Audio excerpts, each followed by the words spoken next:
The Sweetest Water by Chris.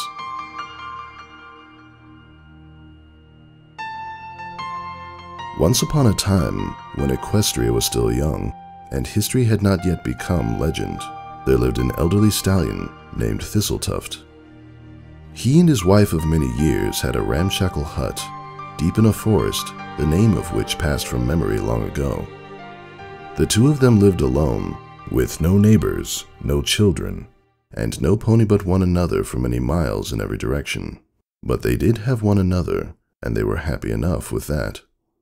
A tiny town bordered this forest, and every week Thistletuft would pack on his saddlebags, laden heavy with bottles and pouches, full of poultices and rubs and elixirs, which he and his wife would make from their thistles, to sell at the market. Every week he would use the coin he made to buy bread and grain, and a pot of honey to flavor the thistle tea his wife loved. This had been their pattern for many years, and each of them knew the steps of it like a well-rehearsed dance. That week as every week, Thistletuft kissed his wife on her forehead as he headed for the door, hours before sunrise. That week as every week he said to her, "I'll be home by evening if the market's good. If I'm late, don't stay up on my account."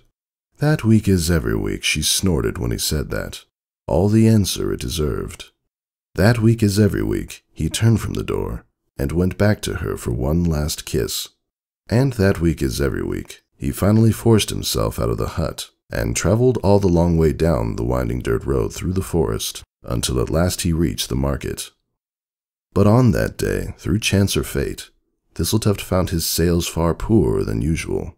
He was forced to stay at the market late into the day, and by the time evening came he had still made only a paltry few bits. Looking at the sky with a cluck of his tongue and a wince, he rushed through his final errands. He quickly packed up what had gone unsold, hurried to buy the baker's last loaf of bread and the farmer's last sack of grain, ruefully passed by the beekeeper's closed-up stall, and finally left town as the sun began to set. In his haste, he even forgot to stop by the town well for the drink he always took before heading home. Hoping to shave some time from his journey, he forewent the dirt path through the forest and instead cut straight through the woods. As he made his way through the underbrush, the sun set, and for a moment he was plunged into darkness. But the moment passed as the full moon rose, silver and bright, and lit the forest in a pale, cold light. Traversing the woods, he soon became thirsty. The way home was long, and navigating without a road was tiring work. It was not long before he was cursing his forgetfulness, and wishing he had paused a moment at the well when he had had the chance. He looked all about for a stream or pool from which to drink, when up ahead he spied the glint of water. Going to it, he found a perfectly round, perfectly still pool, which reflected the moon and the stars above with unwavering clarity. He bent his head to drink, and as he did, he looked and saw that the pool was teeming with darting fish and swaying blooms, all dancing to waves and swells, which somehow didn't touch the mirror sheen above them. Still, he was thirsty, and the water seemed clear and unmuddied. But as his breath rippled the surface, he heard the tinkle of chimes all around him, and he stepped back in wonder. "Hail, Thistletuft," said an ethereal, crystalline voice, which seemed to come from everywhere and nowhere. "Be welcome here this night." "How is it that you know my name?" Thistletuft asked, looking about. "I know all who tread the land, and all who part the sky. I know all who swim the waters, and all who burrow the earth. I am the pool of life, and within me beats the heart of every living thing." The chime slowly began to rise in pitch, and the voice continued. "My boon is eternal life, and I offer it to you now. Drink of my waters, and live forever." The old stallion replied, "I am thirsty, it is true, and to live forever seems a great boon indeed, but nothing is without a price." He shook his head and began to trot around the pool. "Princess Celestia is possessed of eternal life, yet her sorrow is unending.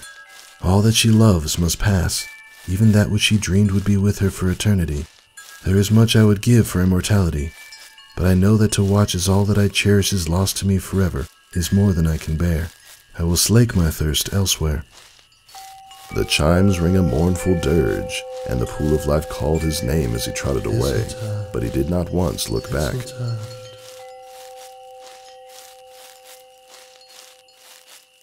Through the deep woods he picked his way, a sheen of sweat settling on his brow despite the cool air. He looked all about for a stream or pool from which to drink, when up ahead he spied the glint of water. Going to it, he found a withered heath with a small pond at its center. He bent his head to drink, and as he did, he saw that what he at first took for a pond was in truth a tar pit, a thin layer of water disguising its inky dangers. Still he was thirsty, and the water atop the tar looked clear and clean enough. But as his breath rippled the surface, he heard low growls echoing all around him. Fearful, he pulled back and looked all about. "Ah, Thistletuft," purred a deep, velvety voice, which seemed to come from everywhere and nowhere. "You were wise to refuse the pool of life. Its offer is but a gilded cage. For what good is life eternal when one cannot impose one's will upon that eternity?" "How is it that you know my name?" Thistletuft asked, nervously pawing the ground as the grunts and snarls echoed about him. "I know all who yearn, and all who seek. I know all who dream, and all who act.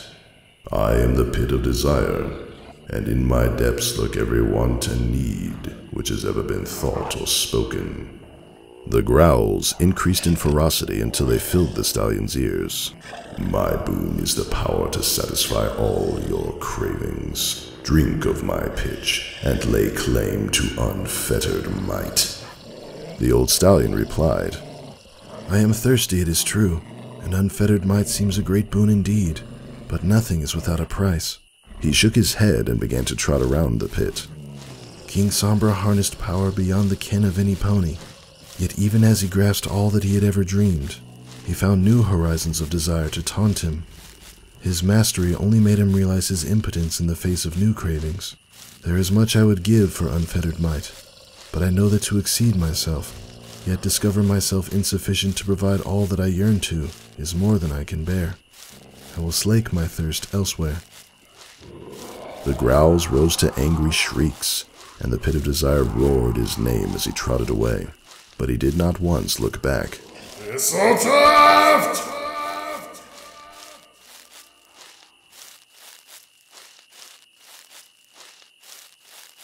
The forest soon grew thick around him once more, and each drop of moisture on a leaf or fern taunted him as he made his way onward, reminding him of how long he had been walking. He looked all about for a stream or pool from which to drink, when up ahead he spied the glint of water. Going to it, he found a stony brook which curved near to his path as it bubbled between roots and hillocks. He bent his head to drink, and as he did, he realized that although the brook was swift and shallow, it made no sound.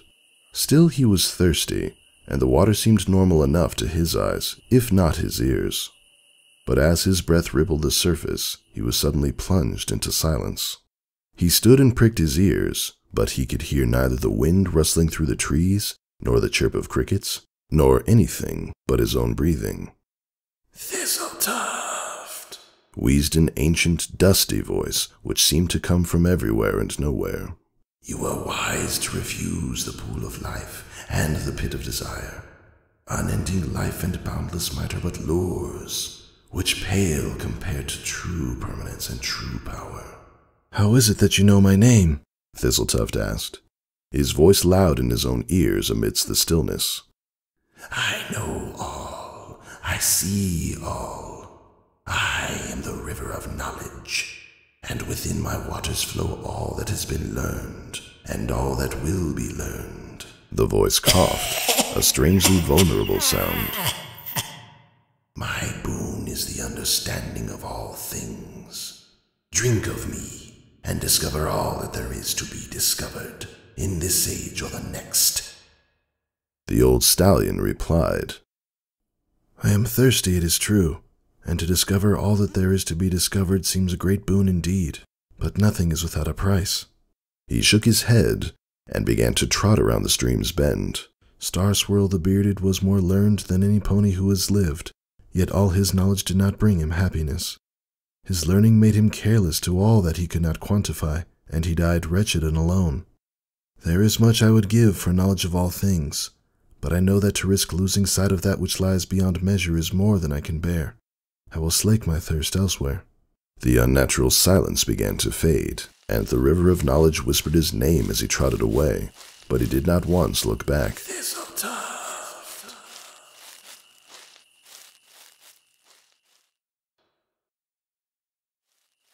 At last, with the moon high overhead and his throat bone dry, the old stallion arrived at his ramshackle hut. As he creaked open the door, his wife looked up from the fire she was tending. "Ah, my love," she cried. "you are so late returning, I was worried. Is anything wrong?" Thistletuft bowed his head in apology. "I didn't mean to worry you, my dear. You needn't have stayed up on my account." She snorted at that, the only answer it deserved. "But it was a slow day at the market." He began to unpack his bags, then sadly glanced at the small pile they made on the table. "I didn't bring back any honey this week, I'm afraid." His wife glared at him, stalked up to him, but she couldn't keep the laughter from her eyes as she dropped her pretend ire and rested her head into his shoulder. "I'm glad you're home," she whispered, closing her eyes. "As am I, my dear." He pulled back and planted a kiss on her lips, but she pushed him away gently before he could lean too far into it. "Your lips," she said, licking them tenderly, "are as dry and cracked as the desert. Here, let me fetch you some water." She bustled to the basin and filled a mug for him. As she brought it to the table, he smiled. "Thank you, my dear. I am thirsty, it is true." And as the two sat together, he lifted the mug to his lips and drank it dry. It was the sweetest water he had ever tasted. In all the lands of Equestria and beyond, the name of Princess Celestia is revered, the name of King Sombra reviled, and the name of Starswirl the Bearded respected. In all the lands of Equestria and beyond are told and written hundreds of stories of these ponies, of she who took up the burden of all living things with her mantle as daybringer, of he who destroyed an empire in his mad whimsy, of he who mastered the learning of magic as none had ever done before. There are hundreds of stories of these ponies, yet there is no story of Thistletuft, except for this one. Perhaps this is as it should be, for he turned aside from all that was offered him. He chose his love and the life he knew, when he could have had immortality or power or knowledge, and become the stuff of legend.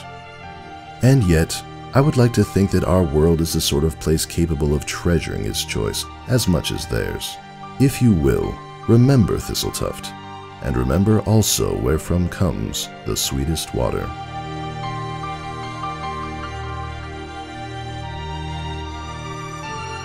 That was The Sweetest Water by Chris.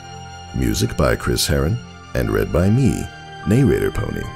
Until next time, stay brony, my friends.